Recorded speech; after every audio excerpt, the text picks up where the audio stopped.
You ask Tiger to solve. This deals with linear equations with one unknown. The final result is x equals 8. Let's solve it step by step. Simplify the expression. Group like terms. Simplify the arithmetic. Group all constants on the right side of the equation.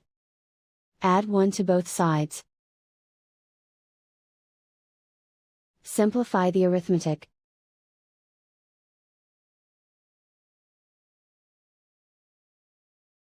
Isolate the x. Divide both sides by -4. Cancel out the negatives.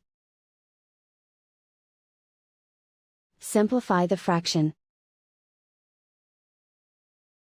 Cancel out the negatives. Find the greatest common factor of the numerator and denominator.